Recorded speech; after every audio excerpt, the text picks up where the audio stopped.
morning or afternoon, QCs. Welcome to Coffee or Energy Drinks with the QC Collective. My name is Greg, and this is... I'm Renee, and we're super glad that you joined us today.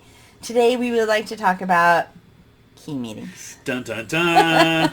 So this is pertaining to building builds, right? So if you're doing, whether it's a mobile and just a temporary trailer, or whether it's an actual full out-of-the-dirt building, you're probably going to need to have a key meeting. Anything that's got doors or locks. And a lot of folks, when they're getting used to the industry and new, they don't understand, hey, I've got plans and specs. It shows me everything's supposed to be keyed. That's what I'm doing. I'm moving forward. That is what you're paid to do. So if there's a change, you're going to be paid for any changes. But save yourself headache, save yourself time, and have a key meeting. Yes. When you set that key meeting up, it's important to have the right players there. You got to have your end user there. You need to have the building folks that'll be taking over the building there. A lot of times they want changes that aren't in the plans, and all this comes out after you've ordered lock sets. Those lock sets are months and months out. That is not when you want to be making a change. So this is a speak now or forever hold it kind of meeting. So you need those folks there. You need you there, and you need your key subcontractor there. And sometimes they'll have the vendor that they've chose, Stanley or Best or Right. Schlage or whatever they'll have there at the key meeting as well. Because if you're in some larger government facilities, military bases, things like that, they'll have specific folks there from the key shops that handle all of that. Yeah, one of the first key meetings that Greg did. Oh my gosh. When we got ready to do this video, he went, ah. So one of the first key meetings we did, we didn't have the right folks there. And I said, yeah, we're not going to hold it. This is a waste of time. And everybody, including Greg, looked at me like, I don't know what you're talking about. But we didn't have our key sub, and we didn't have the vendor there. And it's just a complete waste of time without them. So you just need to make sure that all the key, no pun intended, that all the key players show up.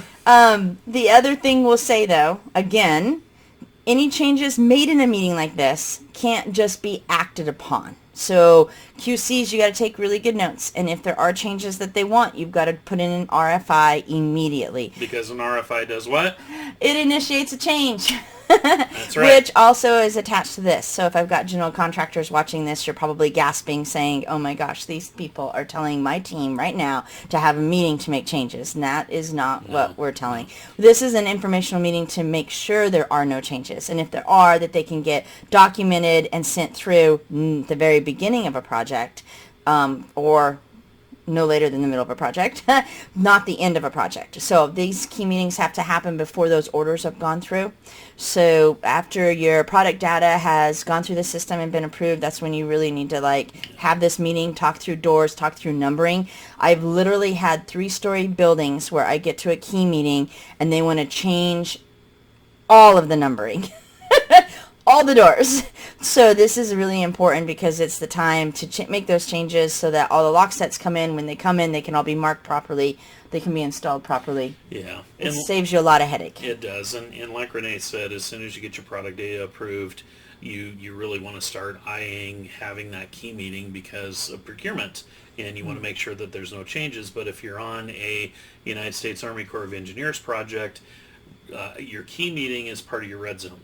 And they're not going to let you hold it right away because it's too early for them. But push that as quickly as you can, but know that it's in red zone. And that's a whole nother conversation that we can have later on down the road. Another video, another day. So, but yeah, your key meeting is very important. You got to make sure that everybody is there from your side as well as the end user side has to be there.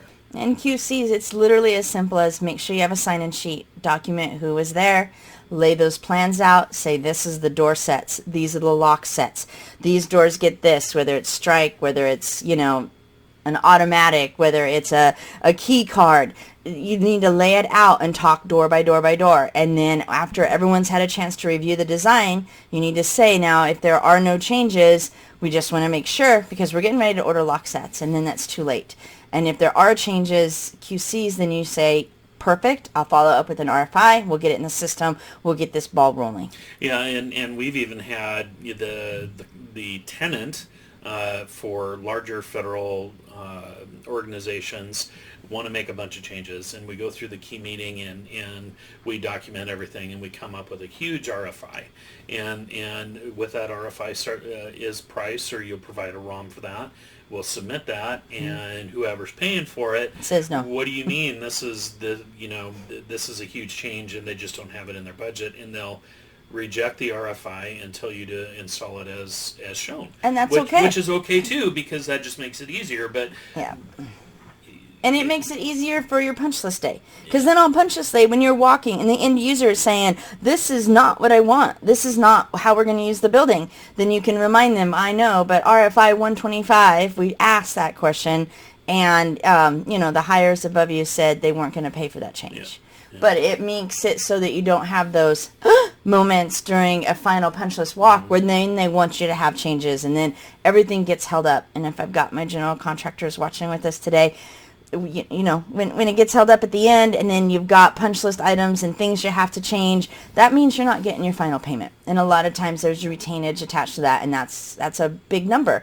And cash is king for all of us. It always has been, and it really is now. So this is another one of those ways to not get held up with hiccups at the end. So yeah, and like Renee said, if you don't do that due diligence and you don't have the key meeting, and you get to the punch list phase and they've got to reorder a bunch of stuff because you didn't document it, now you're getting into LDs and liquidated damages because Right. you can't turn the building over because it's not usable for the client. So make sure you have your key meeting, take Yep. notes, get it RFI'd. And remember, you're not going to be giving them anything, right? Any of those changes has to be approved. The Yeah. changes and the money has to be approved. So GCs, don't worry. This is not you losing any money. This is not undocumented changes. This is just getting those possibility of changes done early enough to react. Mm-hmm.